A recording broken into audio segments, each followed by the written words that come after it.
Hello and welcome back to episode 2 of our Saturday night main event watch-alongs here on Wrestling Inc. I'm Jesse Collings and I'm joined as always as Wrestling Inc. President Raj Giri. Raj, how are you? I'm good. I tried out Colorado golf courses are open, so I tried out 9 holes, the whole touchless thing this afternoon, and it was nice. So I'm refreshed and ready to do this. Okay, Raj is done golfing for the day. He's here to watch wrestling, and also joining us is just Sports Illustrated's Justin Barrasso. Justin, how are you doing? I'm well, thank you. Didn't golf today, but I started a jog and then it kind of changed into a walk. So regardless, I'm excited to be here and talk about some more, classic era of WWE. And classic we are doing because this episode of Saturday Night's Main Event, we're looking at the March 14th, 1987 edition of Saturday Night's Main Event. And basically what this is a go-home show for WrestleMania 3. And this is the last kind of major show that the company would produce, I believe, leading up to WrestleMania 3. So what we have tonight is basically all of the major angles that people remember WrestleMania 3 from. Hogan versus Andre, Randy Savage versus Ricky Steamboat. We're seeing that really kind of set up on this show tonight. And there's basically the main event, which isn't quite the main event. It's actually the second match from the top is the Battle Royal between Hulk Hogan and Andre the Giant. And there's also a Intercontinental Championship match between Randy Savage and George the Animal Steele, with the winner also getting the managerial services of Miss Elizabeth. So those are kind of the two big matches. Raj, you got anything else to add? Well, they showed it's interesting that we chose the Saturday night's main event, and then they showed WrestleMania 3 on FS1 the other day, and I was flipping through it. I skipped a lot of it, but I did watch the Hogan Andre thing, and to this day, it just feels so big when you're watching it. The lead up and the entrances, it just feels like a gigantic event. And when they're showing the history and Andre dumping the champagne on Hogan's head, with the showing that little. It's vignette. A great angle. It is so good. It's on the show is like, you just see the storytelling is pretty basic. It's not like this really complex storyline, but because of the personalities and because of how well it's executed, it's no wonder that show was such a big success. Their video packages, were even back then were really good too. Raj, that stuck out too watching Tuesday night, the re-airing or the presentation on broadcast FS1. Yeah, I agree. That match still feels electric. I was surprised at how, and I've seen that card enough times, I was surprised how well I thought the card aged.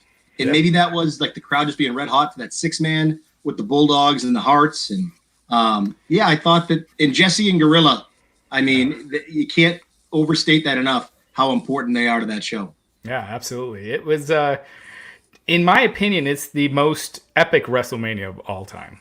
Like there have been better in ring and action wise, and Hogan versus Rock is probably on par with Hogan versus Andre in a lot of ways. But there's just something epic about that night. That maybe it's just the childhood memories. I was thinking about this today when it comes to just like pure like electric atmosphere, and I would say that the Hogan versus Warrior match, as far as like from like the crowd atmosphere, and it almost might just be the stadium lighting is better at the Sky Dome than it is at the Silver Dome, or maybe it's better acoustically for noise. I feel like there's just a tiny bit more energy at that show than this one, but it might just be the building and the lighting, like I said. What I think makes 3 so unique is it's good versus evil. Yeah. And, it's Warrior Hogan, and I love 6, and 6 is larger than life, but I think 3 is unique because it's that classic storytelling. You have the protagonist, the antagonist. If you didn't dislike Andre, you probably dislike Bobby. And the best part is I forgot how vocal Andre was after the loss, and he's pointing and yelling at Hogan. And when they're riding the cart back and they're getting drilled with trash, which you don't remember seeing very often unless it's an ECW show or the NWO forming a creation at Bash at the Beach. But with Bobby with his head down and, his jacket off and just dejected, it's such a great scene. And Hogan's in the ring. And Jesse even calls him, I think, an egomaniac. Like, Jesse didn't hold back. That's just such a great – the whole scene is perfect. Right. Yeah, no, Jesse was amazing. It was just one of those things where everything just fired off and everything just hit. And to your point, Jesse, yeah, Hogan versus Warrior, it was louder because they probably didn't have the miking down at that time, because Hogan at that time was on another level. And he was at 6 too, but 6, it was starting to wane down a little bit. People were used to it. Well, the idea was that Warrior was basically close enough to his equal, as opposed to this is much more a clear everyone loves Hogan, everyone hates Andre, which is a different. But kind this of is crowd this was dynamic. also two larger than life icons that. It's hard to explain to like people today. It'd be like Michael Jordan and LeBron, playing one-on-one. I mean, the closest thing is Hogan versus Rock, and that, that is there too. But it was another level, and then they had the angle on top of it. Yeah. So we're gonna start the show, and Raj, you said there's an idea. Everyone who has it queued up right now on WWE Network should start it, and then we're gonna pause it for about 15 seconds to let everyone who might have commercials or anything. Everyone has a different access to the network. Let that play out, and then we're gonna restart again just to make sure we're all working together here. So I'm gonna count down 3, 2, 1, and then pause it. And then we'll wait like a good 15 seconds. Yeah, I'll Justin, make go my ahead. point in 15 seconds, I hope. As I pause. To me, WrestleMania 3 is the beginning of that modern day WrestleMania era. They still exist today. 1 was a cool show. They were figuring things out. 2's weird. 2 is just an odd show. 3 is that same format. They superstars, celebrities, larger than life. Like 3, to me, it's the beginning of that WrestleMania era. Right. They figured it out. They figured out the format by 3. So we're going to start it up here. I'll do another countdown. We're going to 3, 2, 1. There you go. Hogan just immediately starts yelling at us. His promos were so good back then. So 80s. Hogan cuts 3 promos in the first 10 minutes of this show. He cuts 3 separate promos. But this is classic Hogan right here. I mean, he's just telling the story. He's just selling the audience on the story with Andre turning on him. Mm-hmm. And as you mentioned last time, the size of him too. I know we talked about that. Enormous. Yeah. And Raj, you mentioned last time, they were during the last show we were watching, there's no mention of Andre to my knowledge. And they hadn't really started building this feud because it was uncertain whether Andre was going to be healthy enough, whether it was the actual direction they were going to go. They had Orndorff kind of waiting in the wings in case there's a problem. So this is basically the only Saturday Night's Main Event we see this build for. Yeah. Yeah, that's true. Andre holds up his hand. That's a gif, that Andre opening his eyes. Yeah. So Elizabeth, here's a little piece of trivia. Elizabeth, my 2 first crushes were both Elizabeths. It was Elizabeth Shue and Miss Elizabeth. All right. What an open to the show. Hogan, Andre, Bobby, Elizabeth, the Harts, Jimmy. Look at this. What a great open. So far, all Hall of Famers. This is before they let Brett really talk. Yeah. And they had just won the titles from the Bulldogs. There was that famous match where Dynamite Kid basically couldn't walk. So they did the angle where on his way to the ring, Jimmy Hart hit him over the head with the megaphone, and then he laid in the aisle for 5 minutes while Bulldog got double teamed and lost the titles. Yeah. God, the promos in this. Jake the Snake was on another level. They should start an episode of Raw just like this. Have 5 people cut 15-second promos. Well, when they did that Raw Retro, it'd be cool if they did one that they did a Saturday Night's Main Event theme or something like that. They're doing the In Your House for NXT. Why not? Yeah. But NXT's always been a little bit more friendly towards leaning into the past. They did the War Game stuff when Vince never really wanted to do that. Mm-hmm. Yeah. So I mean, obviously it's good. Vince Brett wasn't allowed to be a good talker yet. Right. He also they saw him as a tag team guy. They didn't see him with the charisma. They saw the Anvil as. I mean, Brett would start the promo, Anvil would finish it. It worked. Yeah. Joe Greer is asking. Oh, sorry. Go ahead, Justin. Even Brett said back then he wore the shades because he was so nervous on screen. I mean, it just took him time to figure out who he was. I have that questions for you, Raj, on screen. Don't we all have one? I mean, Karate Kid, you can't go wrong. Back to the Future 2, distant second, Adventures in Babysitting. Karate Kid is my favorite, my favorite classic 80s movie, so I have to go with the Karate Kid. Yeah. I love Back to the Future, but I like the original better. I'll go Karate Kid as well. Yeah, Back to the Future 1 is one of the, I consider a perfect movie. Not to get off track, but to get off track, when they, I don't know if you watched Stranger Things, but when they got I think it was the last season of Stranger Things, when they worked in Back to the Future, it was perfect. So. Yeah. So this show, just a quick few notes. It drew a 11.6 rating, which is up from the previous edition, which we saw last week, which was 10.6. So as they build up to WrestleMania, they do draw better. And that's like probably equivalent to roughly 22 to 25 million people. I don't think watching. I think it's like, because it's late night, you have fewer homes watching. I think it was back then. I remember reading somewhere that would have been closer to, I think, like 13 to 14 million, which is gigantic. Okay, so still large, yeah. But thank you. Yeah, it's huge. And interesting about this show is that it was filmed on February 21st, so not that long ago, 3 weeks before this show aired. But it's in Detroit, Michigan, which of course is the metro area for WrestleMania 3. So this is the biggest show before WrestleMania 3, and they're in the same market, which is interesting, and also shows how important like local advertising and like local walk-up was to WrestleMania at that time. It wasn't like people were traveling from all over the country to go see WrestleMania 3 the way they do now with WrestleMania. It was mostly a Michigan-based crowd for. And I think it helps. I know it probably would have gone that way regardless, but it helped. The booking of the card makes a little more sense knowing it's there, and it's like this taste of, hey, you got to come back for WrestleMania. I agree. It's the setting plays a factor. Yeah, the business is just so different today as far as like how it's advertised. WrestleMania sells out without a match even being advertised. It's just WrestleMania, and right, but nothing else does now. Like back then, you had all these giant crowds for the live event, same as the Attitude Era. Now, live events, obviously not now, but before we got in this situation, you would have SmackDown tapings when they were on Tuesday nights that looked like, small house shows. Mm-hmm.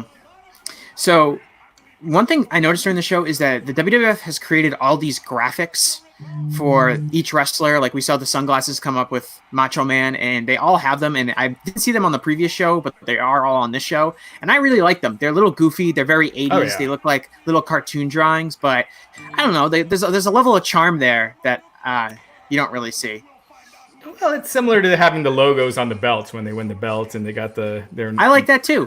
Plates. Yeah, the 1980s version of it. Yeah, yeah, it's pretty cool. I don't know. I Macho Man here, and I know that he's on the precipice of one of his best promos of all time. History beckons the Macho Man. I love the Caesar Cleopatra look. Is he Caesar here? I don't know. She's definitely Cleopatra. Yeah, totally. I never noticed that. That's a good call. I could listen to Macho Man promos all day. And he and Gene, whether they wanted to or not at the beginning, just had a great chemistry. It seemed like it took them a little while to get used to each other, but yeah, perfect. So later in the main event of this show, which is Ricky Steamboat versus the Iron Sheik, Macho Man comes out and does color commentary, and he's great. And he basically sells the entire WrestleMania match coming out and doing color commentary. I did not know that. I don't think I've ever seen this whole Saturday night's main event. I've seen this match and the Battle Royal. I don't think I've ever seen the whole thing because I didn't start watching Saturday night's main event regularly until 1988. I became a big fan after WrestleMania 3. I saw a little bit before. My friends were into it. I was getting into it, but I didn't know really where to watch it, or I hadn't gotten to my groove. And then after Raj, you made a good point that Mania 6 is kind of, people are a little tired of Hogan. Yeah. And it's been 6 years, right? So you've seen it. But it's amazing to think we're at WrestleMania 3 here. This storyline with Elizabeth, like it peaks to me at WrestleMania 7. Mm-hmm. That went on, and granted, it wasn't every week. She wasn't always around. It's amazing they were able to get that much longevity, and they paid it off perfectly with her, defending Savage at 7. Like, it's amazing we're 4 years away from that. Yeah. Yeah. So this angle is basically whoever wins this match gets Miss Elizabeth's managerial services, which isn't an angle I think you do now because managerial services is used as a euphemism here. Why would Savage agree to this in storyline? I don't know if I think Tony he's got nothing to gain. Yes, he does. He has everything. He wanted his hands on George Steele. But he already beat him on the last Saturday night's main event. Yeah. Gene in this interview is like hilariously into Miss Elizabeth and like mentions like the very, very lovely Miss Elizabeth, and like Ventura buries him when they get back to commentary. If you listen. Yeah, we talked about the theme song earlier. Joe Greer III is noting excellent theme song for the Saturday night's main event. I agree. Before this, before '87, it was Obsession. That was the theme song, and then they switched it to this custom theme that they've used ever since. I always preferred this. How many times do you listen to this per day? I should get it. They never put it on a wrestling album or anything. Justin and I were talking about the old wrestling albums. And yeah, because they would release the albums, and they had a ton of them. I'm interested they never put this. It's more like the wrestler themes, right? Mm-hmm. My first issue with the show right now, and it still happens in today's wrestling, and Jesse harps on it, at WrestleMania 5. Champion should, I know it's the Elizabeth thing, but the champion should always come out last. But I know it's the whole Elizabeth saga, and they wanted Macho to leave so Steel could have his moment with her, but champion should always come out second. Absolutely, especially the world champion. Okay, and with WrestleMania 5, when that always bothered me that Hogan came out second. Yeah, I don't know what their philosophy is now, because it seems inconsistent on the shows, like who comes out first and who comes out second. Now it's so random. Yeah, people read into it like, oh, go for it. Called him a bald-headed pervert, by the way. Yes, exactly. Yeah. He does. Because Gene just goes like, oh, and he's like looking longingly after, and like, there goes the very, very lovely Miss Elizabeth, in like the way that Gene Okerlund says it. So she gets in this lifeguard. Being Jesse's friend or his enemy, but yeah, either way, he was coming at you. So he's in this She gets in this lifeguard seat. And then they had like the winner gets the managerial services. Like I feel like even in the 2000s we saw matches like that. I'm having a hard time remembering one, but tough seat behind that chair. Paid whatever you paid to sit behind a beach chair. Not when Michael Elizabeth's in it. Yeah. Well, it's better than like the giant palm trees that block off seats at WrestleMania that the people deal with. I think it was the last one in Orlando. The backstage show after the FS1. FS1 aired Mania 3. Did you guys watch backstage? Punk was on it. I've seen about half. I have never watched an episode of Backstage. Punk was great. The episode this week was good. It's always good, but I love this week they had Steamboat on. You know, Ricky Steamboat's great. And Raj, I don't know if you saw that interview, but he went around, and Ricky's a little older. Not that he's that old, but he's a little older, and he's either got his phone or his computer, and he's showing all the things. Like Punk's like, wow, those trophies, because he had his strongman trophies and photos, and the video's not coming through because it's like artwork and stuff, and he keeps going around the room, and I don't know. I thought that was funny, but. TLC Terry Reynolds, you're right. That was Pillman. I think his last angle, right? Before he passed. Yeah. That's well, right. they did the Terry Invitational Scott Steiner versus tournament. Test at Bad Blood for Stacy Keibler, 2003. Right. And that's not that long ago. Yeah. I mean, that's decades. Yeah. But that was a different WWE from now. But for sure, both of them. Yeah. Because I think Pillman, he made her like. He chose what she wore. It was like it didn't finish because well, I think what he's referring to is that in '99 they had the Terry Reynolds Invitational Tournament, which TIT stood for Ted. It was really funny back in 1999. Right. And they did they didn't do a TLC match. They did just a simple ladder match between the Hardys and the Edge and Christian, and it was kind of like before they had that watershed match at WrestleMania 2000. That was like the first like crazy stunt ladder match that they did. I think it was like in the fall of '99, and it was also kind of like the first real breakout match for the Hardys. Because there was that match that Pillman lost. Pillman lost to Gold. I mean, Goldust lost to Pillman, where Pillman got Terry Reynolds' services. Yes, for 30 days or whatever, and that's when he had passed before they had before he had the match at the pay-per-view. That's right. They were doing some racy promos back then. Yeah. Right in the heart of the Attitude Era. Yeah, Savage here and Steel have wrestled a bunch now on TV. They wrestled for like a whole year. This is like a year-long feud. Well, but for how little you wrestled on TV, how little like you'd see Macho Man actually wrestle on TV. I mean, this is between WrestleMania and the 2 Saturday Nights main event. This has got to be at least their third. Easy. Yeah, and I don't want to knock George Steele because he's had a really, really successful long career and he's at the kind of the end of it here. But when you think of the amount of talent that the company had at that time, the fact that Savage basically feuded with George Steele for a year is pretty interesting. They have Harley Race, they have Junkyard Dog, they have all of these guys in the locker room, and it's like Steele gets the run for a year, which is I didn't really know that until I started doing research for these shows. He was a big star. I think too it helps, especially at the end, like building up to Savage Steamboat. You are going from I don't know, a single flavor to a soft serve swirl. Like it's a game changer. It's Savage Steamboat, just the style of Ricky Steamboat, and but I think that Steele's act worked. I do. Yeah, for what this storyline is, he's great in it. His character is great in it. As far as like they need a wild man to kind of play this role against Savage when it comes, and also interact with Elizabeth. Yeah, I mean, this was one of just those storyline feuds that just worked. I mean, really, up at this point, Savage was feuding with Steamboat, and same as the last Saturday night's main event. Like the 4 months before, had been building. Like Savage dropped that ring bell on Steamboat's throat. Steamboat was out for a while, so this was kind of filling in before they had Savage versus Steamboat on pay-per-view. And so Savage wins the match via countout. I think that's Dave Hebner, correct? That's not Earl, I don't think. That's Dave in the ring? No, because Earl's working for the NWA Mid-Atlantic Championship Wrestling at the time, and he wouldn't pop up until a year from now in the famous yes. Which I can't wait till we cover that. I like how I love how the original angle was like the $1 Million Man got this guy to have plastic surgery to look just like Dave Hebner, and then they're like, oh no, they were just twins. Like, why couldn't they just say that at the start? Well, that was a WWF magazine angle. They never talked about it again on TV. They just dropped it.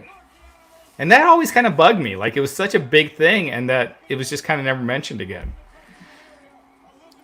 I see Judgment here putting this up there saying that this is a really good point, that it was closed circuit and Michigan was blacked out. So under the old rules, the only way to see it was to go to the show, which probably helped contribute to the massive attendance. So thank you for pointing that out. Yeah. And to give the surrounding areas a taste with this show too. The timing, the setting, it all made sense. Another Hogan promo. Yeah, he's got a lot of promos. Third Hogan promo. And this is funny. He doesn't use any. I don't think he uses any like verbs. He just says names and nouns. It's so great. You get the point. When you know what he wants. When we look at the quarter hours and like see who does well. When you have that person who does really well, it makes sense to put them on the show as frequently as possible. So Hogan's the big draw. Hogan should be in every 5-minute, 10-minute segment. Short bites though too. You never get tired of them. It's just quick. He says a few things I want to hear more. We got Paul Orndorff coming here. So Paul Orndorff, I forgot that he was in this.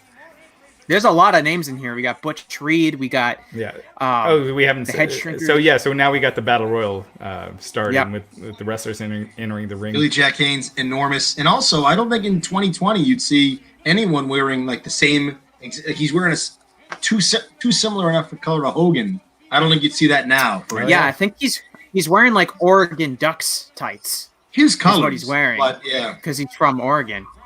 No, I think it has like the big O on it.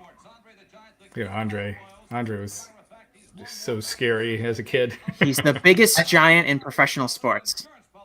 He has mastered that arrogant demeanor at this point too. It's not the size. Like I'll go to my grave saying I love Andre, but it's the size is like the fifth attribute that makes him special. There's so many things. That arrogance played a big role in it too. He was just above, literally and figuratively, everything else. Did you stand? I totally respect the Big Show, but you stand them side by side. And if you had Big Show on a box like 5 inches taller than Andre still stands out. You know, he does.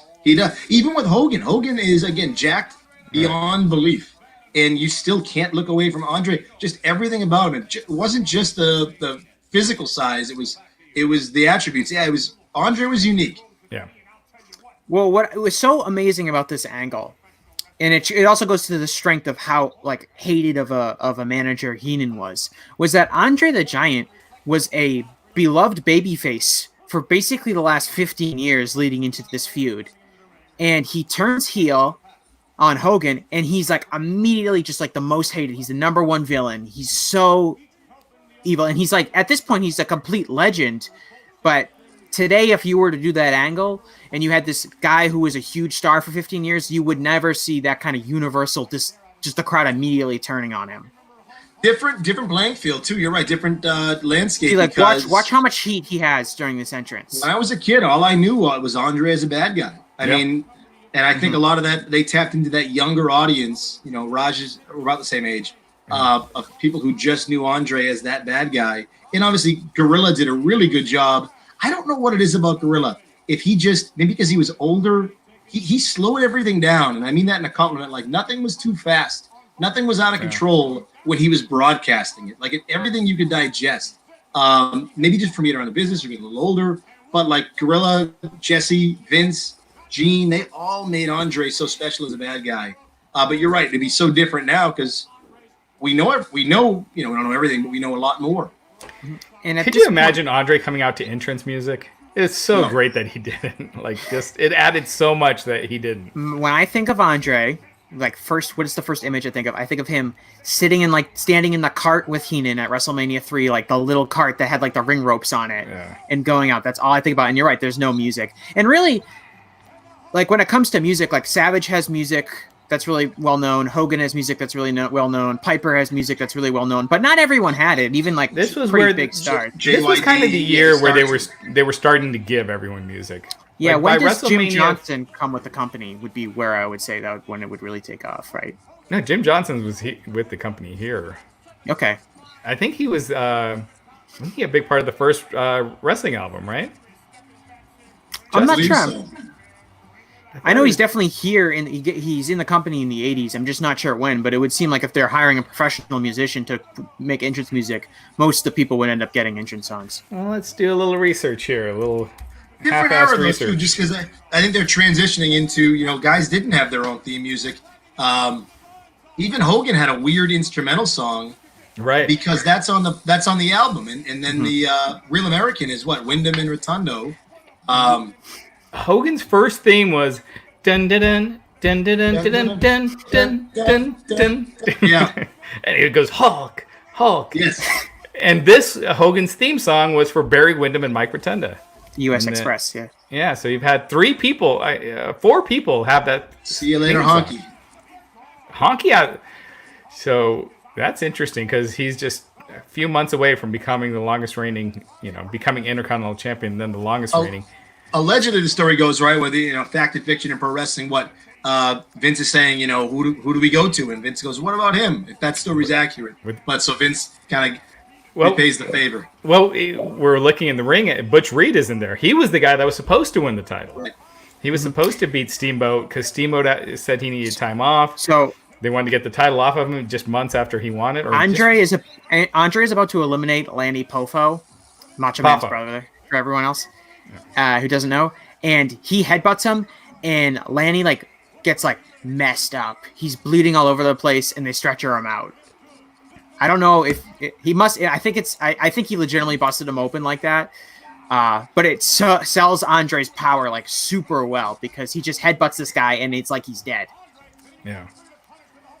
I don't know, Raj, if you've done anything with Lanny. Lanny still every now and again still writes poetry. So I mean, yeah. I think he has one on Andre too.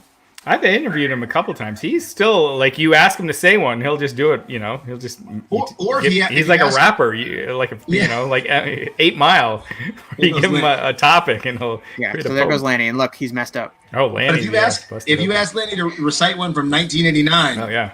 I mean, he'll do it like that. Yeah. The one where he proclaimed Macho King. He can still do that to this day. He did. We were talking last week about the Survivor Series and the Royal Rumble pre-intros that they would show.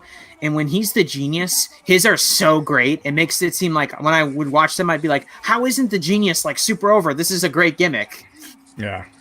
I agree. When when Jesse would refer to Gorilla as Gino, it always felt special. It did. Yeah. You could feel the respect. Anytime, it was funny because with Jesse and Vince, Jesse really made it feel like he didn't like Vince. Whereas with Jesse and Gorilla, you could feel that respect, that Jesse actually had the respect. It was playful exuberance with Gorilla. Yeah, but with Vince, you're right. It was bordered on, wait a minute. He never gave Vince any respect. So no. Lanny is doing a stretcher job. I forgot about that. He gets really messed up. But what this is basically, Andre's gimmick was that he never lost battle royals. And that was his thing. He would go from territory to territory and he'd win the battle royal, with the gimmick being that you could never get him out of the ring because he's so big. So Hulk Hogan facing him in a battle royal is a really big deal because this is really like Andre's specialty match, and also and that was whole WrestleMania thing too, Jesse. WrestleMania 2, right? He wins that battle royal, yeah. With the presses fridge Bret Hart out of the ring, yeah. Right. So and William the Refrigerator Perry was huge that year. I don't know if fans who were watching. Yeah, it all comes back to the 1986 Super Bowl. It was the coup.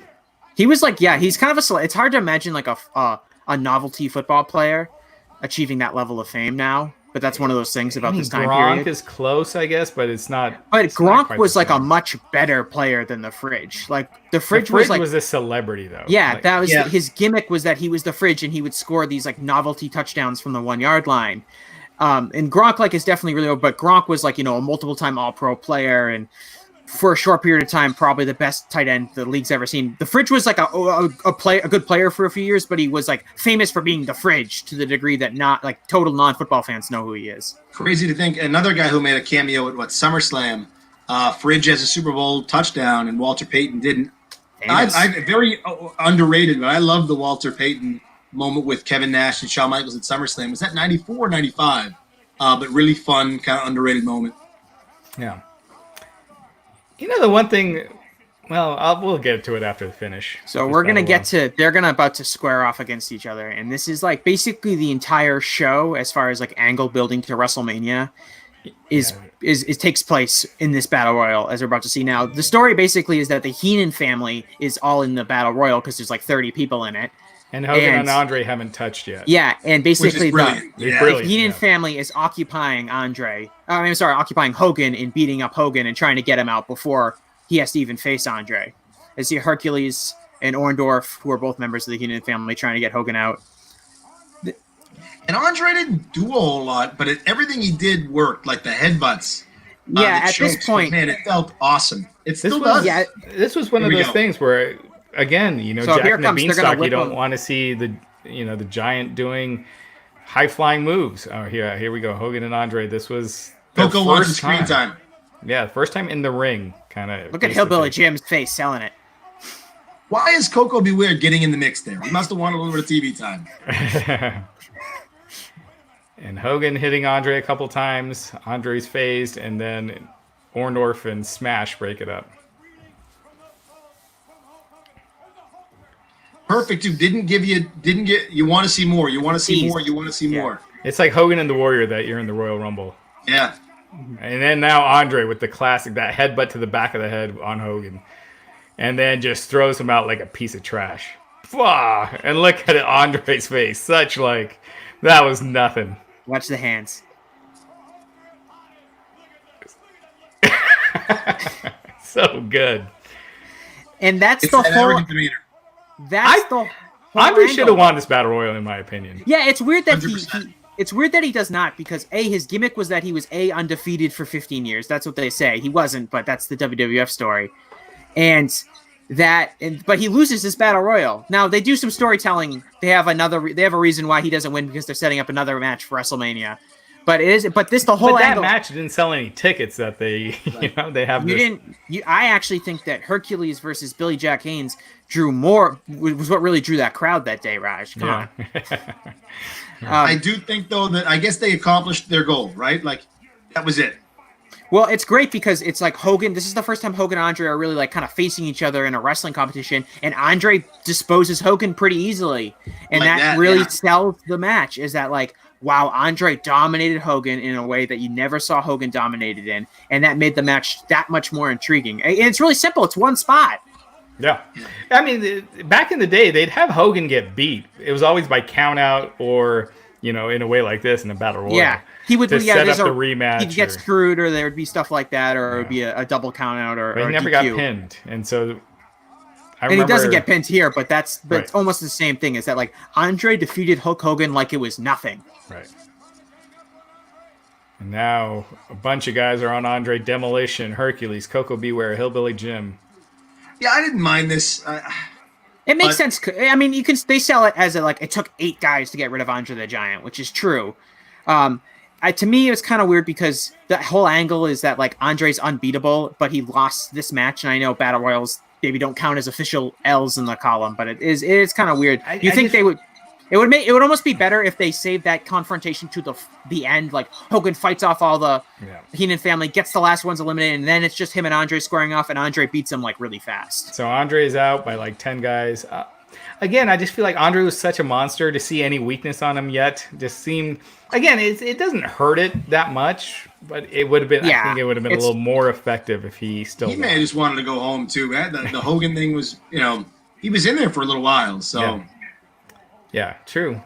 But there's not that much left in this. Yeah, and now the star power really diminishes. It's really just Hogan and Andre. There goes Hillbilly Jim. Yeah, I'm sure the rating for this first quarter was just gigantic. Because if they did 11.6, and you got to think that the last segment was probably like a 7.5. So. Well, at the end, the last thing actually on the show is a really nice tribute to Roddy Piper and his career. So they do save that for last, which is a little bit better than the typical kind of Saturday Night's Main Event. Like it's not the Billy Jack Haynes Blackjack Mulligan match like last week. So there is that. That wasn't Billy Jack Haynes. That was Blackjack Mulligan and the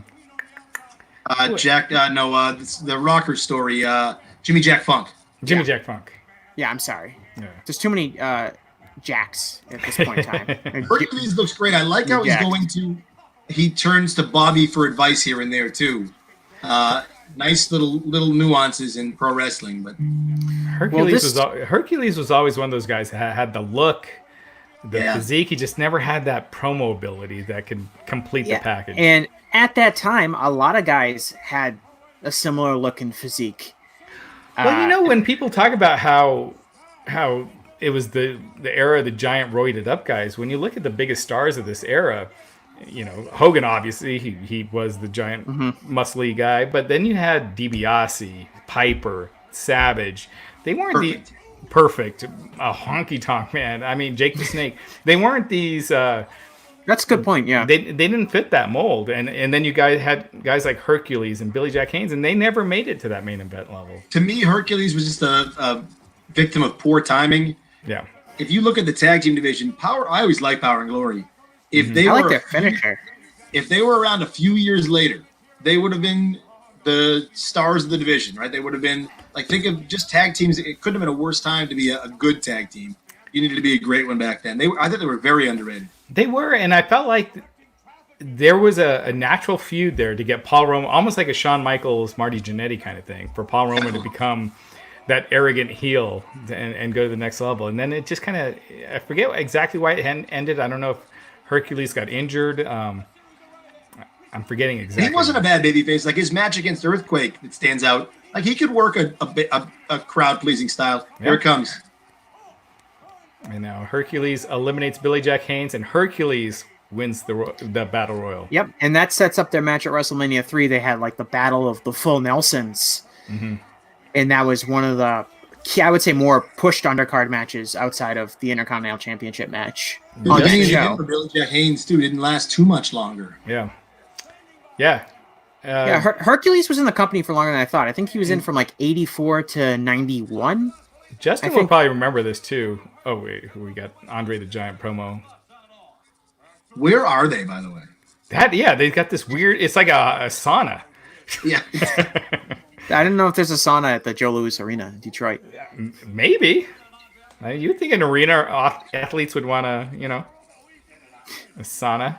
Now, Heenan must have sprinted back from the ringside. Well, this is not taped.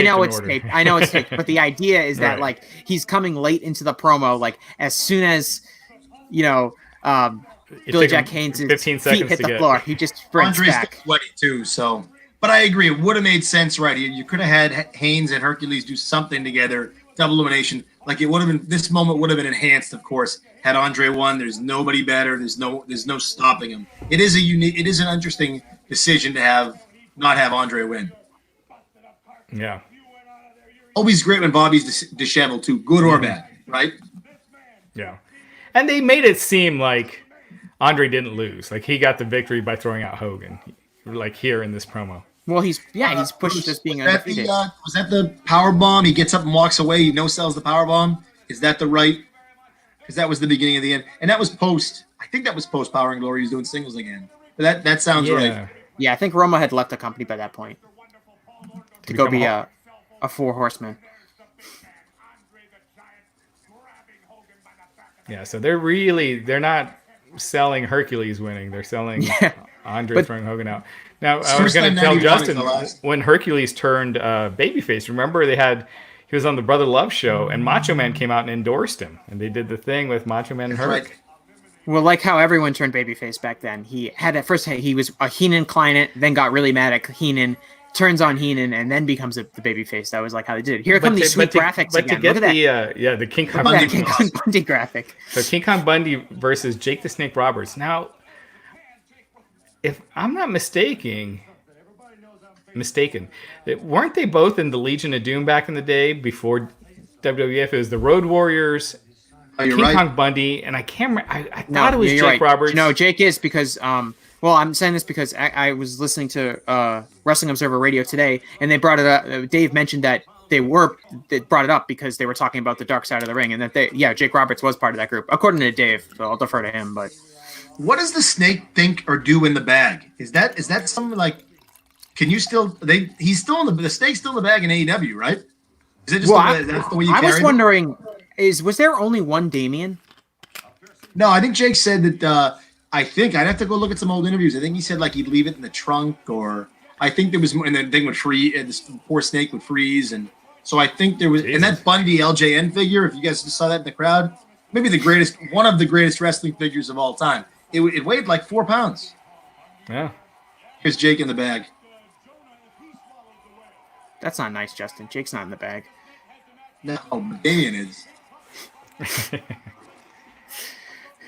We were talking last week about how they did a little tribute to the 80s with Jake doing the thing on Brandy and putting the Snake on Brandy, except it was a lot more.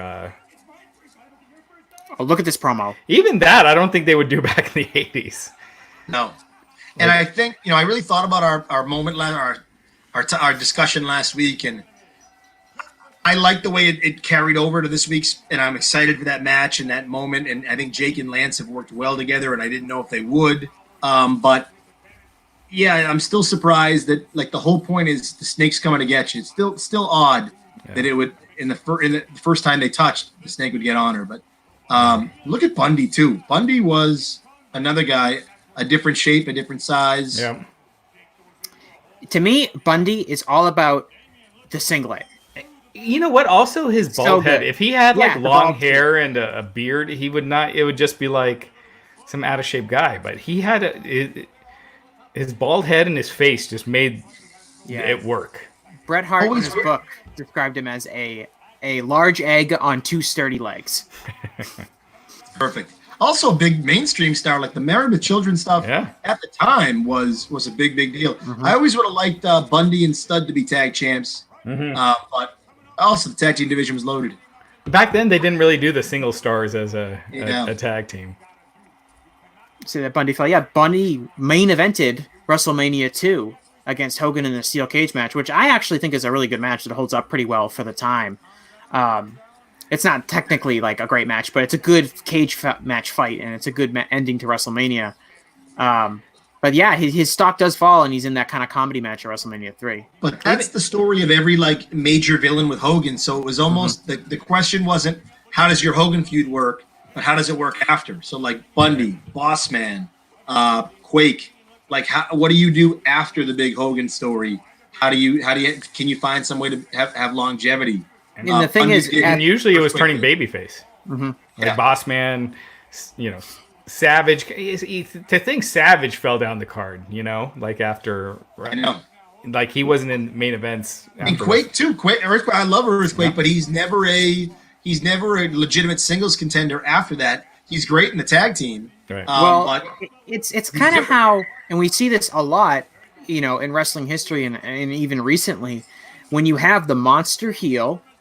There's the rise, which is them squashing everyone. And then there's after they eventually lose to the babyface, because their entire point of them is to be built up and to eventually lose to the super babyface. what happens with them after that? And when kind of like the aura is a little bit gone because they've lost. And we've seen that a lot with, guys who have feuded with Cena over the years. And I think, we saw it with the Bray Wyatt. The original Bray Wyatt character, which was that eventually he would lose, and he would lose feuds like handily.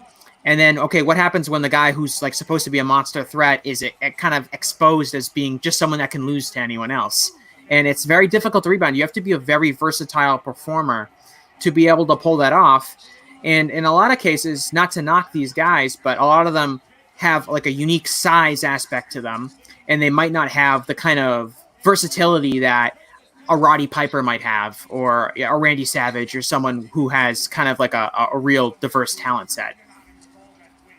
Someone might be able to correct me on this, but if Bundy's Mania matches are only Hogan, Hillbilly Jim, and the mixed tag or the tag match, and Undertaker, I can't think of any others. It's quite a Mania resume. Not much to it. Well, the first one with SD Jones.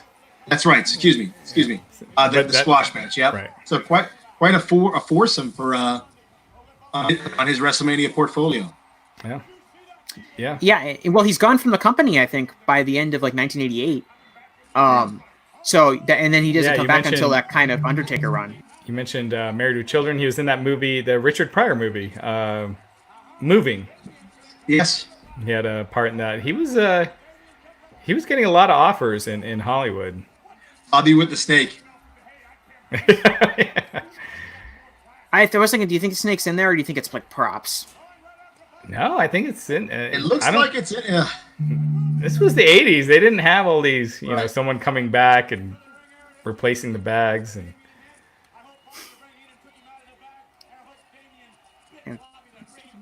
Jake apparently killed Bobby Heenan and got the snake back, because Heenan's doesn't come back, I don't think.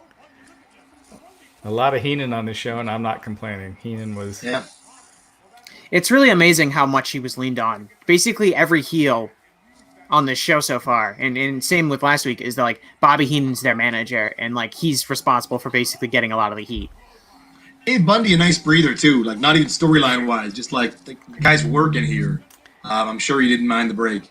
Yeah, but even after this year, Bundy was in a main event with Hogan. I mean, it was still building the Hogan and Andre, continuing their feud after WrestleMania 3. And then the first Saturday Night's main event I ever saw as it aired was January of '88. And that was Bundy versus Hogan. That was at the end when Hogan Andre choked the hell out of Hogan, and you had like 15 guys trying to break it up, and they couldn't. So Bundy, he stayed relevant. He didn't totally fall off from WrestleMania 2. He was around like wrestling for a while. I want to say he went to Japan and was very successful there in like the early 90s, the time he wasn't working in the WWF. So he had a really long, successful career, after WrestleMania 2. Yeah. Jake the Snake Roberts, probably the greatest wrestling theme of all time. Justin, a little trivia for you. Where was that first used on WWE TV? Jake's theme? Mm-hmm. That's a tough question. Another great instrumental. Jake's theme was first used somewhere else, and then it became his theme. Can you give us a hint? It was in a montage. I don't know. That's a tough one. It was on the main event, Hogan versus Andre, and they had a vignette of Hogan working out before the match, and that vignette, they used that theme, and then that later became Jake the Snake's theme. Oh, that's pretty cool. Yeah, and I love Jake's second theme. Both themes. I mean, the second one was like a weird, trust me. Yeah. When Hulk was working out, I did not remember that. Yeah. Both teams very good. Yeah. So that match has a terrible finish. Jake just knee lifts the referee for no reason and gets disqualified. So Jake was early into his face turn here, and I liked how back in the day when you turned, you weren't a completely different character. So Jake is still kind of a prick and just knees the referee. Yeah, Jake is definitely someone, and there's a few other performers like him who everyone agrees was like one of the most talented people, just all things considered, in wrestling. And while he had a lot of successes in his career, he kind of never got to the level that he could have reached. And there's a few other names that I feel like are like that. Scott Hall is one of them, Jesse obviously. is revisionist, though, with Jake. Like, that card was just, who's he going to, I don't know. Like, he wasn't replacing, so it goes, it's Hogan, Savage, Warrior, Hogan. I don't know whose spot Jake's takes. I mean, I know I've heard him say that, and we've done interviews where he said he could have been the guy. Is he really? And I think Jake's amazing, but is he really? Well, we do get that. You're right, I Justin. You're right, Justin. That, but like Jake could have main evented a WrestleMania against Hogan or Warrior or whoever the top. I don't think so back then. Well, yeah, I mean, Jake wasn't a WrestleMania main eventer guy. I mean, I don't know. He was an Intercontinental. You could easily put him and Savage would have been a great Intercontinental feud before Savage became the guy. But Jake was not quite the. Yeah. Well, it's the best shot he had at that was as the villain, and he gets this. I think he has the Survivor Series main event. No, was he with Randy Savage? That match was 3-on-3 though. Was Jake? Who was in it? It was a 3-on-3 match. Man, it was Sid the Boss. I'm off now. Somebody's gonna write this in. You're thinking of like 1990, right? When Savage was retired and trying to come back. 91. So 91, the show opens with Flair. Because I don't think Hogan Undertaker ends that show. I think the show ends with the Legion of Doom, Sid Justice, for what it's worth. But was Sid in that? Did Sid also get not allowed to wrestle that match? There's something that match ends. It's 3-on-3. It's not 4-on-4. And that would have been Jake's match too. I'm waiting for somebody to. The last match. So there are two. Jake actually wrestled. They did that Tuesday in Texas, just a few nights later, and that's where Jake wrestled Savage. We didn't get enough money from you at Survivor Series. We want to, yeah. Well, they had teased that Savage was going to wrestle Snake at Survivor Series, and then that night they're like, "Oh no, we're having another pay-per-view here in a few days." So. Reinstate the Macho Man. I remember with the picket sign. Reinstatement. That's our plan. Reinstate the Macho Man. I wish we actually knew like relevant information. Instead, we could. I know. This is what I know. It's sad. So Justin, you're talking about the Survivor Series 1991, correct? 91. What's the last card? So Undertaker versus Hulk Hogan is third from the top. There's two matches after that. The one match is a 4-on-4 match. It's the Nasty Boys and the Beverly Brothers versus the Bushwhackers and the Rockers. Okay, that was cool down. We were talking. That leads to the split too, because either Marty caught Sean or Sean caught Marty. That was a good part of that angle. Yeah, and then real quick. This is crazy. Right now we got the Hart Foundation against Dan Spivey, who I don't think has ever been on a Saturday Night's main event. So this is probably his only one. Well, he was part of the U.S. Express, and Mike Rotunda had just left the company kind of abruptly, which left Spivey without a tag team partner. So they just kind of put him with Tito Santana as like a babyface who wasn't doing anything. Right, so but he was never on a Saturday Night's main event before this, was he? I'm not sure. I don't think so. So now it's him and Tito Santana against the Hart Foundation. It's kind of interesting. Well, Tito makes sense because they're building on the Tito, Danny Davis, and that story what extends back Jesse to Boston at the Garden when because I believe Danny Davis is the ref when Savage wins the IC belt from Tito. So there's a tie-in there. Sure. No. I just mean just seeing Dan Spivey. Because there was a point when he first came in, they thought he was going to be a big deal, and he was wearing yellow. They had him change to yellow because that was Hogan's colors, and then he just kind of he's not long in this company after that. He goes on to become part of the Skyscrapers, right, which is one of the Undertaker at Mark Calaway. It's like original tag team partners. Well, Sid Vicious at first. Sid Vicious got injured, then Undertaker took his spot, or was it the other way around? No, it was Sid Vicious first. And then Spivey came in for Vicious, right? Maybe not. I don't know. Someone will correct us. So it was Dan Spivey and Sid Vicious, and then Dan Spivey and Undertaker. Mark. Yeah. God dang it. No, it was Sid Vicious and Dan Spivey. Sid got injured. Mark Calaway took the spot, and then that was them. He had a good look. Even to Waylon Mercy, I know he couldn't move as well back. Jesse, who was? I know it's Natural Disasters and LOD. Who's the third guy in each match? In 91, it would be IRS and Big Boss Man. Yeah. Wait. What was the last match at Survivor It Series? was Big Boss Man and Legion of Doom versus IRS and the Natural Disasters. And so Sid was supposed to be in there, and who else? Savage. Excuse me. Roberts, because Roberts cuts a promo, and I'm trying to think of he mentions God in it. He's wearing an ugly sweater. It's with Gene. It's like in amongst the people, but it's another good Jake promo. And was Sid injured? Was that where he had the injury and he had to... I think so. Because, yeah, he was out for a little bit. Like, right after he started getting that big push after SummerSlam. Torres tricep. There you go. Thank you, Bruce. Sid Torres tricep, that's right. Yeah, because he would do those promos where his arm was in a sling. So I guess the point was that was by the whole way, Sid Vicious interview on Wrestling Inc. this week. Check it out. We were talking about Sid so much last week. Sid is main evented 2 WrestleManias. Main evented 2 WrestleManias. He's awesome, and his promo ability, it was underrated. He might have said some stupid things here and there, but he was great. I'm with you. If you kept it in his wheelhouse, I think he was very, very good. I know there's the Nitro where he can't keep it with Kevin Nash. That's not his style, right? Right. Thank you. Also in Detroit, that's right. I like that show a lot, the 90, and I love how Flair's I think that's the Fink announcing. He was the sole survivor, and that was really well done. But if you kept it in Sid's wheelhouse, it was perfect. It also has the Gobbledygooker reveal. That was. No, that's the year before. That's Hartford. Oh, right. Yeah, that was 90. That's Taker, and that's. Oh, yeah, no, you're right. And Taker was worried he was going to be... I was thinking Taker's debut versus Taker winning the world title for the first time. Right. Yeah, you're right, because the idea allegedly was that Taker was going to come out of the egg. But Taker admits that he was scared he was going to be the Eggman. Rightfully so. Yeah. What was the 91 tag? The Gravest Challenge it was something like that. The Gravest Challenge, Hogan versus Andre. Yeah. I mean, Hogan versus Taker, yeah. I hope that the Undertaker documentary, Last Ride, I hope they go into, I know it's not topical, but to me, Taker couldn't talk back then. And if he could, he shouldn't.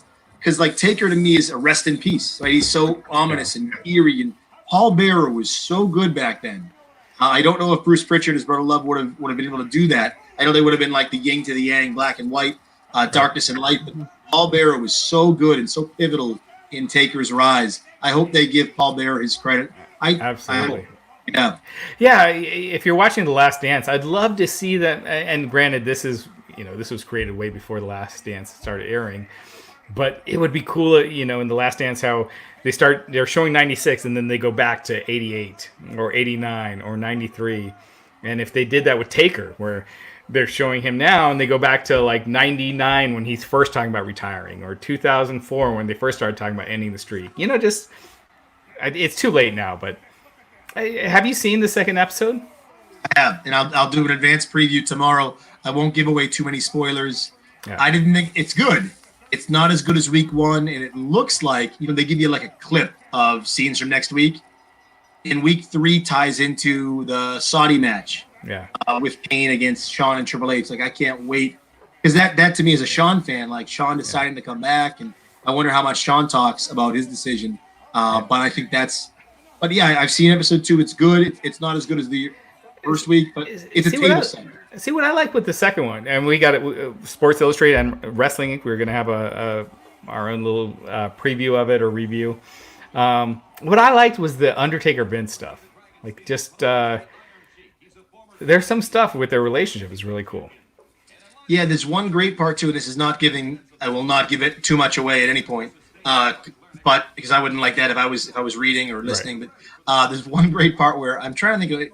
Taker's trying to explain wrestlers, and he's like, "Oh, wrestlers, it's your own personality. You get on camera, multiply it by 10." And he goes, "Vince, think of the character on TV. In real life, you multiply him by 10." I thought that was a nice way to capture Vince McMahon for those of us who don't know him behind the camera, off camera. But okay. Did you think it was as good as the original, the first week? Well, I think the original, there's some more novelty to it. Yeah. You kind of know what to expect. I still thought it was very good.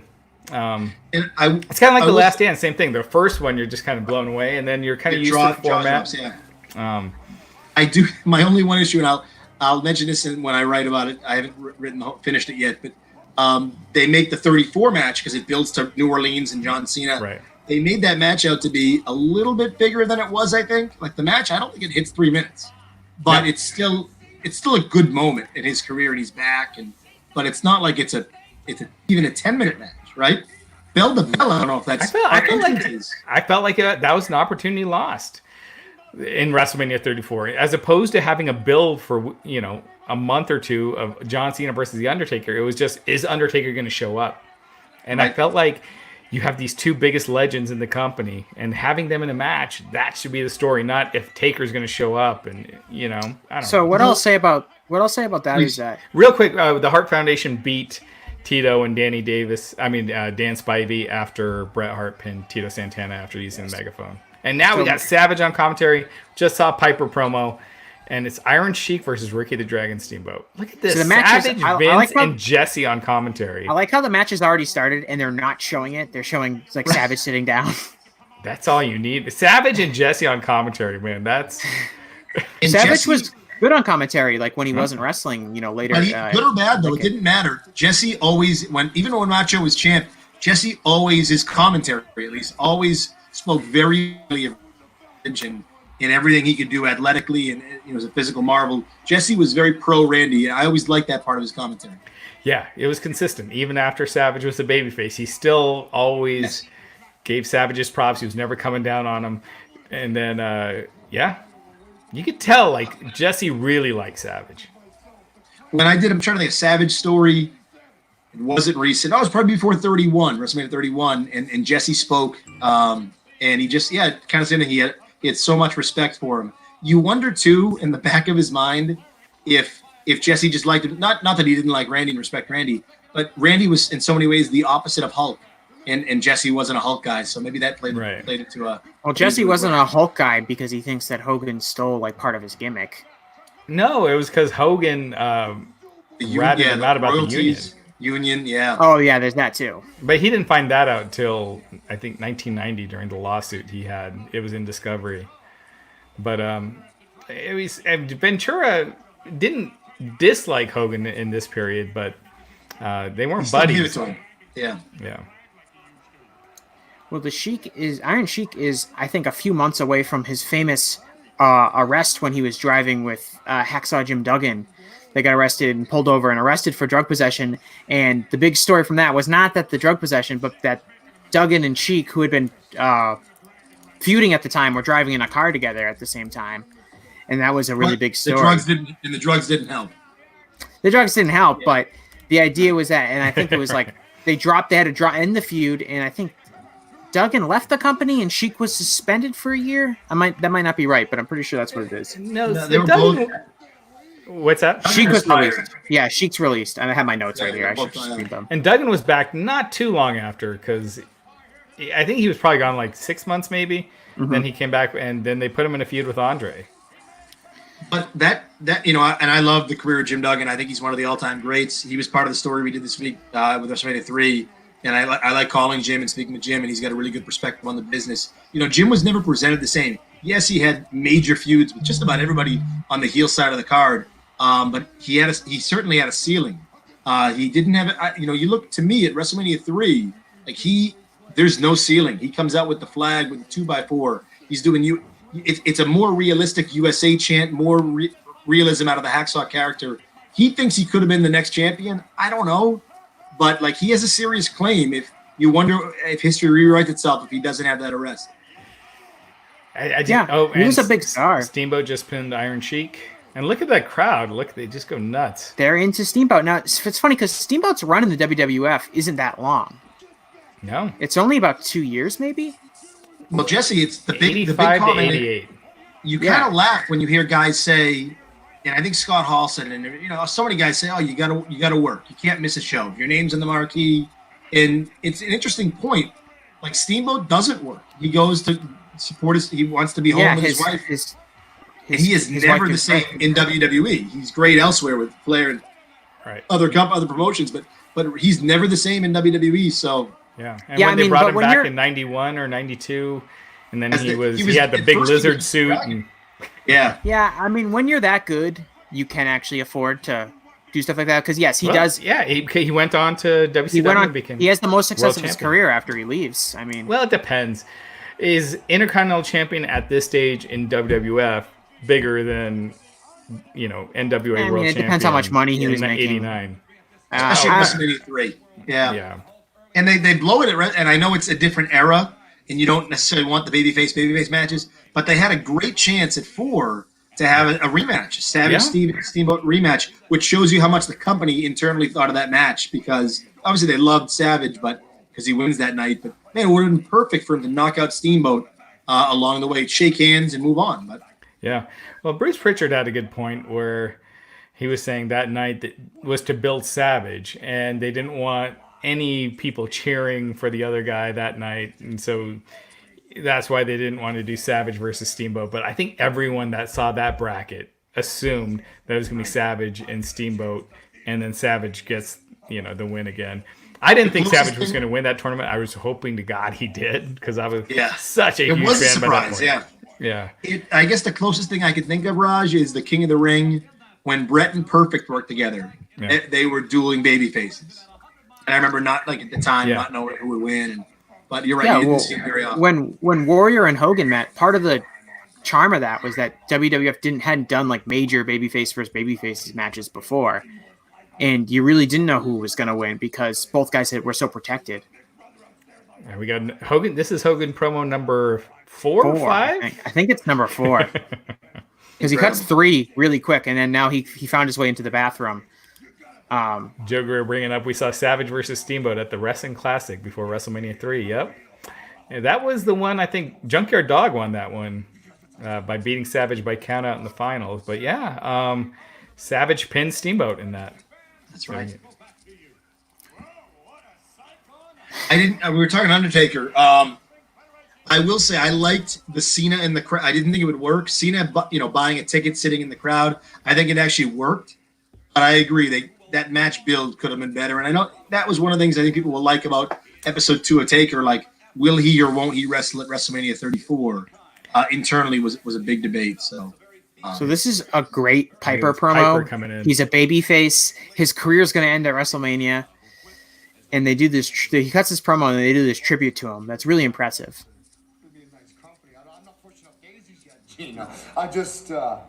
Piper been filming They Live. Did They Live? Had it come out yet, or does it come out after this? It comes out because they kind of sell, like, he even says, like, I'm going off to Hollywood. So I'm not sure. What was great about this is that it's real. Like, now WWE, they won't acknowledge if someone leaves for Hollywood. They're just like, oh, they're gone. Yeah, so They Live came out November 4th, 1988. So they probably hadn't filmed it yet. He's leaving to go film it. And then, that was a cult classic. Yeah, Piper was great in that too. He's so good, and he's so good in this promo. And when they play this video package, it's amazing to think he was really only in the company for like 3 or 4 years. It's weird how much a year was back then. Like, and the 4 thing years is, ago in WWE now is kind of the same. And they don't have. And the thing is, like, it wasn't like that weekly television where Piper was on Raw every night. They did have. They had superstars, but yeah, he wasn't. It wasn't like always like the Roddy Piper show on that, and the fact that he created. If Hogan was the face of WrestleMania, which I'd certainly say he was, Piper wasn't probably number 2, right? I mean, he was there in 1.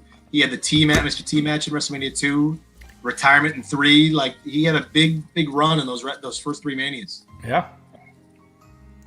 And then, still years later, WrestleMania 8, he had the great match with his best match I think I've ever seen him in was Bret Hart at WrestleMania 8. Yeah. And then a great match with Goldust at WrestleMania 12. Maybe didn't age as well, but the backlot brawl at the time I thought was exciting. But he also, that WrestleMania 8 match, speaking of great promos, like we talked about Bret as a talker earlier tonight. Like they brought a different side of Bret. He brought a different side of Bret out in that Gene interview. Yeah. He's talking about Mrs. Hart and kind of teasing Bret, and then that's a great, not a long angle, but a very powerful one. Well, when you think about guys making guys, I really felt like Piper made Bret that night because I didn't see Bret as a single star until WrestleMania 8. And after that, I never saw him I could never picture him not as a main eventer. Yeah, I agree. Yeah, I agree. What's interesting about Piper is that most people remember him as this dynamic heel, but he was only a heel in the WWF for he turns at the end of WrestleMania 2, so he's only a heel for like 2 years. He was a face for the majority of the time. Yeah. But it also shows his kind of personality. He's definitely and plus how strong he was as a heel. You know, when people talk about Ultimate Warrior failing as a babyface, he was feuding with, and this is no disrespect to Rick Rude. Rick Rude was great, but he had been a mid-carder up until that point, and they just threw him into the main event mix. He didn't have that Piper, like a main event guy to feud with right after he won the title. And I felt like that hurt his title reign. They didn't put him in with Randy Savage or someone like that, someone established. And Rick Rude obviously became established later, but at that time he wasn't. Yeah, I mean the Warrior thing has a lot of different aspects to it, and it was just a different time. I mean, the fans had already been had already gone through the whole Hogan experience, and then Warrior was not a clone of Hogan, but was presented in a similar light to Hogan. And the fans didn't necessarily want that. And I don't agree with that. I think the fans were very into Warrior. He just wasn't Hogan. And, it's kind of like, who was? Well, yeah, for sure. If you could have had Andre in that spot, he would have been perfect.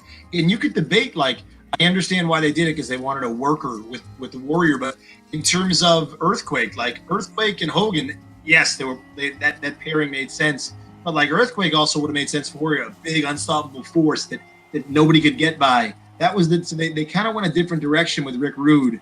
I agree. And even that Survivor Series, he's in there with Perfect, another tremendous wrestler, but not these larger than life forces like Perfect. Hogan. You saw him lose to Brutus Beefcake, the WrestleMania before. You didn't have the larger than life opponents. Yeah. Yeah, there wasn't one. Hogan got him, but. Right. Warrior didn't, yeah. Could you imagine how big WrestleMania 7 would have been if it would have been Warrior turning heel and going against Hogan, the rematch? I don't think another face versus face match would have worked, but I think that match would have been money. To me, Slaughter Hogan works on paper, and it's a good SummerSlam match. Right. It's not a. I know they sell it now in revisionist, a little bit revisionist, but it's not the best Mania. I agree. A Hogan Warrior rematch would have been electric. Yeah. Now, this is the ending credits with the music back. God, I love this theme. Kevin Dunn in the credits. Yep. Dick Ebersol. So great. What was your guys' favorite part of the show? I think this. Andre tossing out Hogan. It really has to be. It's the entire show is basically built around that one angle, and it's so successful. I mean, if you look back on it, has there been a more successful angle with less real I don't want to say content put into it? You think about how much work goes into WrestleMania angles and the main event of WrestleMania, and there's an angle every week. This is basically you have the confrontation where Hogan gets the trophy for holding the championship forever, and Andre gets the trophy for being undefeated, and Andre gets mad. And then you do the pull apart where Andre scratches Hogan. And then I think they have the press conference between the two of them where they do the contract signing. And then you have this, and that's pretty much it. And then they draw the biggest crowd in wrestling history up until that point in time. Because Jesse, I know at one point says he says to Piper. Piper played a big part in this too. Jesse says to Piper, it's kind of all hands on deck. I'm gonna deliver Andre the Giant, and he does. But when Andre comes, he's with Bobby, and I mean, you basically knew what that meant. Yeah, I agree. The Battle Royal is my favorite. My two favorite scenes are when Coco tries to get a little bit of screen time in a moment clearly designed for Hogan and Andre, and I also love Andre again, that arrogant demeanor. He was so good as a heel, as a villain, and he dumps Hogan over the top and kind of throwing away the trash, Jesse says. So, it was a really good moment. It built perfectly, or just built just right to WrestleMania 3. Yeah. I also think Savage on commentary was just great. Just Savage in general. And Savage really sells his match with Ricky Steamboat on commentary because, I mean, he's kind of wrapping up his feud with George Steele to a degree. at the start of the show, and then when he comes back out, he's now focused on Ricky the Dragon Steamboat. Yeah, that feud was done. Like they basically killed it, and now it moves on to Steamboat. And man, yeah, where Savage would go from there was just insane. March 1987, the top movies at the box office: Nightmare on Elm Street 3 and Lethal Weapon. So, who's the biggest star from that show then now? And they're all young, they're all the same age, similar size, similar personalities. Who's the biggest star? You transport them to 2020. Savage is the complete package. Would Savage work today? I mean, it depends what you mean. Like, if he's giving scripted stuff, that he wouldn't work. I actually think he'd do well with the scripted stuff, if only because even when he's cutting that promo with Okerlund, and he's a great talker, his mannerisms and like the way he moves around, to me, that's a little bit more timeless. Yeah. And he just has some sort of a level of physical charisma. And it's really, to me, it's not even he has some great lines at times, but to me, his charisma, it's just his physical charisma, and the outfit and all that kind of stuff, would almost transcend that. To me, he'd be the intensity too, no matter what era. Yeah. So I think Savage would be an interesting fit. Piper would be an interesting fit too, though. But again, you're right. Would these guys be? Would they be scripted? Would they be? I mean, I guess my question is, if they could be themselves, who would be the biggest star in 2020? But if these guys could be themselves, the current roster, who would be the biggest star now too? So yeah, it's a different era. Because you look at Andre, I mean, who stands out more than him? But in today's era, they'd be like, oh man, he does the same moves. He does the same 3 moves. Yeah, I mean, if you want, like, I personally think, and this is going to be like a super hot take, and people aren't going to like it. I think, like, as pure overall talent, the Big Show is more talented than Andre the Giant. Yeah, he's a better worker. He's a good talker. As a like moves guy, but no, I'm not. But even beyond just talking about, like, he can do more in the ring. And to be fair, what most people see of Andre, which is this mid to late '80s version of Andre, was not like Andre in his prime. He had a lot of injuries. He had an unhealthy lifestyle. He was, obviously had his disease. And so, like, that's not really, like, the Andre that we saw in the 80s is, like, from an athletic standpoint, it's not the same. But I just think, like, Big Show is. I don't agree. You say promos? Yeah, Andre. No way. Because you don't want Drago cutting Apollo Creed promos, right?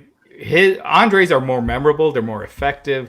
They really they drive it home. Big Show, you don't remember what he said. It's just kind of, he can talk. I mean, he can say full sentences, but you don't want that with a giant, with Andre. It was more effective with the 3 sentences he said, and that was it. And it was also way more too, Raj, like, it was the voice, and Paul White sounds like a normal human being. Andre sounded like he had marbles in it. It's just the whole package with Andre. The voice, he was frightening. He was. But I agree, though. Like, Mr. Kurt Hennig drops a perfect flex on Nitro on Big Show on the Giant. Like, Paul White, I agree with you. He's superb in the ring.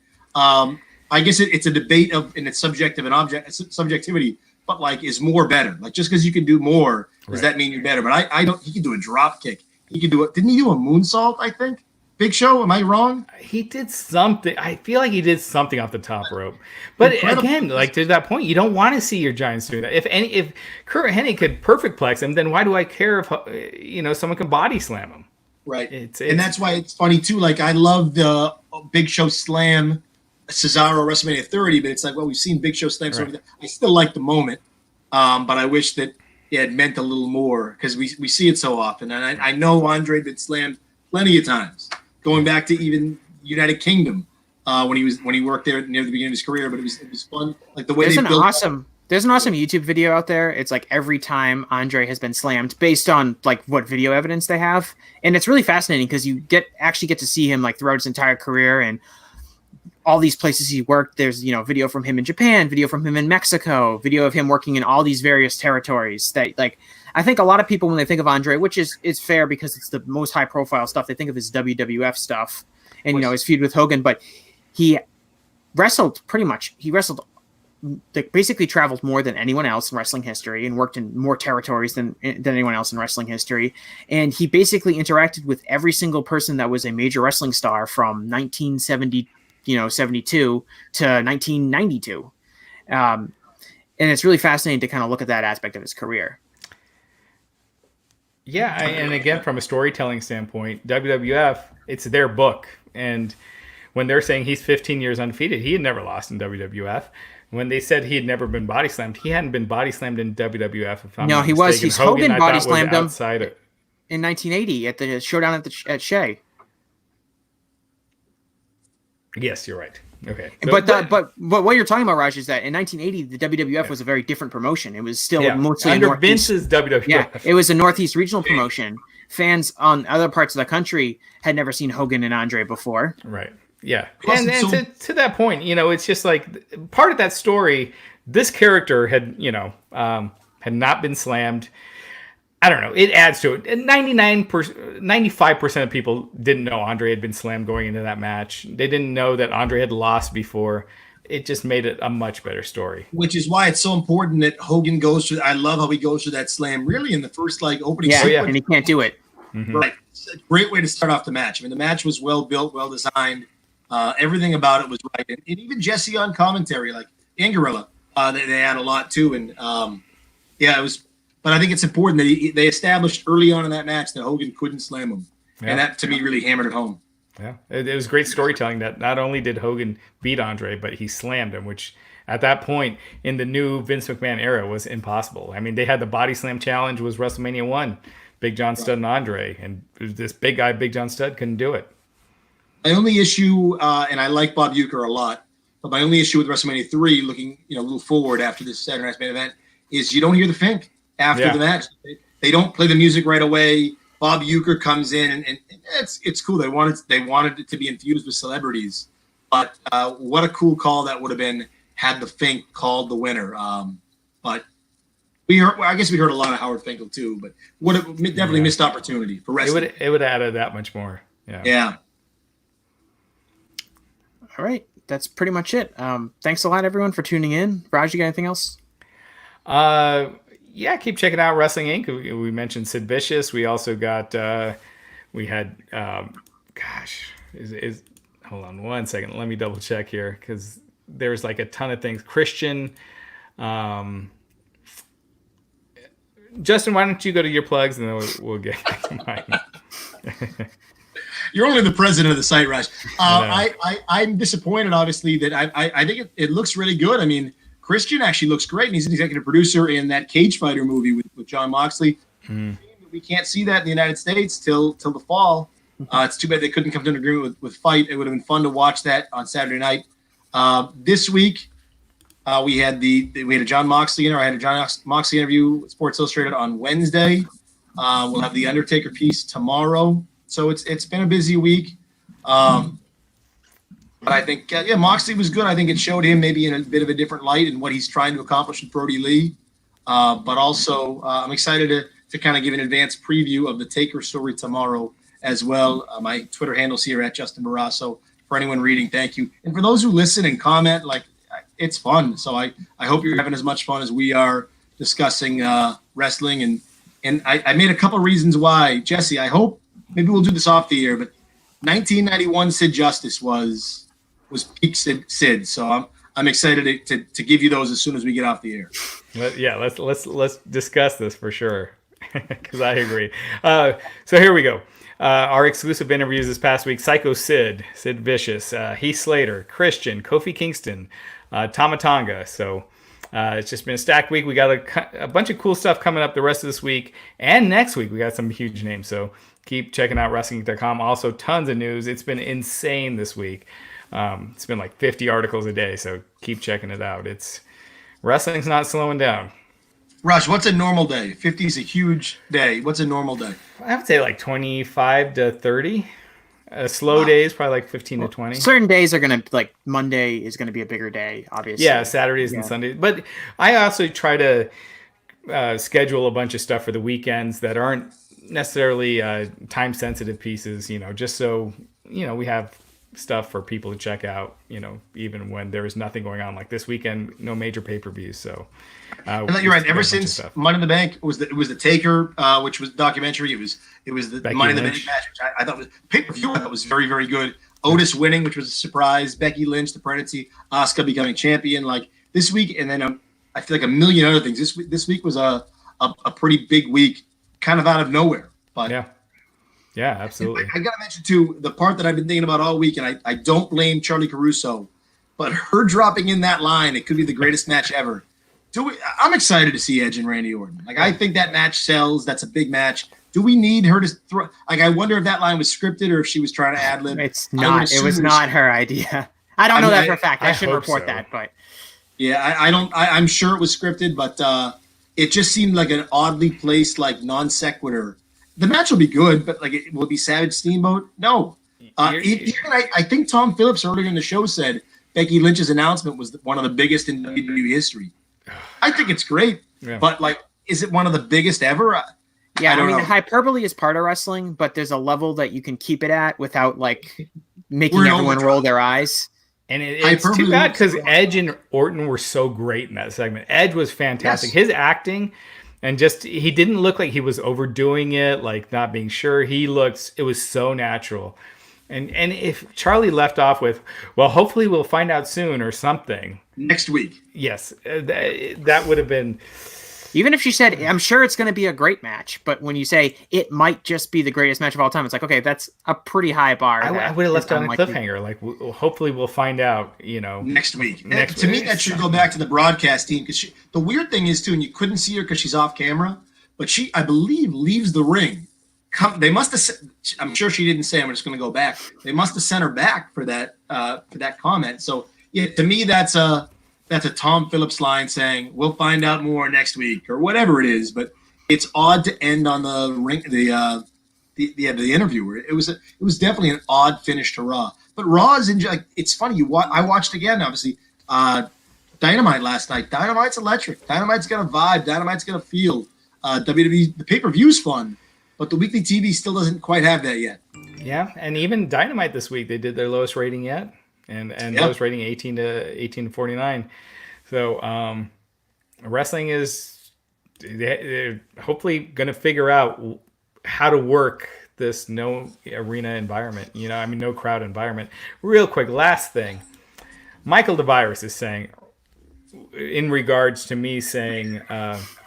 Warrior didn't have a great opponent after WrestleMania 6 when he won the title. He's saying Savage Mania 7 was awesome. You crazy, Raj? I didn't say it wasn't awesome. It was. Savage maybe his point though, Raj, was sorry to jump in. Maybe his point was that you said Hogan Warrior would have been great at 7. I don't know if that was what he meant, but yeah, I think so. Okay, that match it's one of the. Is that the greatest Warrior match of all time? I don't know, because Hogan's great. That's a great match, though. There's not that many candidates. I think there's 3. It's those two, and it's those two, WrestleMania 6 and WrestleMania 7. And he also had a great match with Rick Rude at SummerSlam. I'm probably going with Hogan versus Warrior from Halloween Havoc 98. But I still think heel Warrior, because, Warrior versus Savage was great at WrestleMania 7, but Warrior was just kind of out of the picture after that. I think a heel Warrior versus babyface Hogan could have just that would have been it would have been bigger. Slaughter wasn't really that hot at that time. Yeah. And that show there's the famous story about they wanted to do it, I think at the Rose Bowl or maybe the LA Coliseum, one of those two. LA Coliseum, yeah. And they didn't, the advance was poor, so they moved it to the smaller building. So that tells you the difference, because a year before they had done, I don't know, 50 or 60,000 at the Sky Dome. So right. But it brings up a great point, that comment, and what you guys just said. Like, if say you had Hogan Warrior rematch at 7, which why not, right? Whether it's two baby faces or what, Hogan gets his redemption. But Savage needed an opponent to make that face turn. Was Jim Duggan the guy? Probably not. Like, who would have been that guy? There was no Andre. Who would have been the guy at 7 for Randy without Warrior? I don't know. Jake worked a really fun, and this would be ripped up today, the Martel blindfold match. I love that. It's memorable. It was super memorable. But I don't know who would have worked with Randy to make that moment so special. Like the 7 roster was, because you look at the 6 roster was stacked, the 8 roster was stacked, 7 not so much. If you needed just someone to beat Savage to set up the post match angle, right? You could have done the Undertaker. Yeah, but right? Undertaker was not. I know he stuck a match. Back then he wasn't selling. I understand that, but if the idea was to just like have someone that beats Savage, I mean, Warrior takes 5 elbow drops. Did Taker wrestle at 7? Yeah, he wrestled Snuka because he debuts at Survivor Series 1990. No, and that then was. Oh yeah, no. Yeah. Oh, Yeah, right. 8 was Tito Santana. Roberts. 8 was Jake Roberts, right, and then right. 9 with the outdoor Gotcha. show was Giant Gonzalez. But if you just needed someone to beat Savage, you need someone to take 5 elbow drops from the top rope and not really sell them, then the Undertaker 1991 Undertaker was perfect for that. But you didn't want Undertaker selling, and you couldn't have Savage look like a job guy then. That's when. I mean, that's what he did to Warrior. That was a 50-50. I know it wasn't. I know it was a press slammed Savage. I know it was a 50-50 match, but I'm saying that Savage dropped 5 elbow drops on Warrior and didn't. But Warrior press slammed him a bunch of times. You know what I mean. Like that match though, from the time they were introduced. That maybe we can talk about that sometime too. But like Savage, the entrance, pop and circumstance, Warrior walking to the ring was. It's hard to capture. People who watched it understand, but like that was like. It was so odd and peculiar, and Ultimate Warrior is walking to the ring. He wasn't running, and it was just that. Yeah, that match was. I didn't catch the commenter's name, but he's right. That match was brilliant. It's a great match. Yeah. All right, that's like the future. If you change one thing, what happens to everything else? But Hogan Warrior would have been special too. So I don't know. Well, Justin, this was fun, man. I hope you can keep joining us. If you guys keep asking, I'll keep coming. So right. different Boston sports picture every week. This week it's Ted Williams and Babe Ruth. So, you got to hold on. There you go. Something different next week. Let's do it next week. All right. Thanks, guys. So next week, you know what? Next week is the first one after WrestleMania 3. So do a watch along, but we'll also talk about WrestleMania 3 and talk about that in there because that was epic. Yep. Biggest show at the time. Yeah. All right. Thanks a lot, everyone, for joining, and we'll be back next week. Thanks.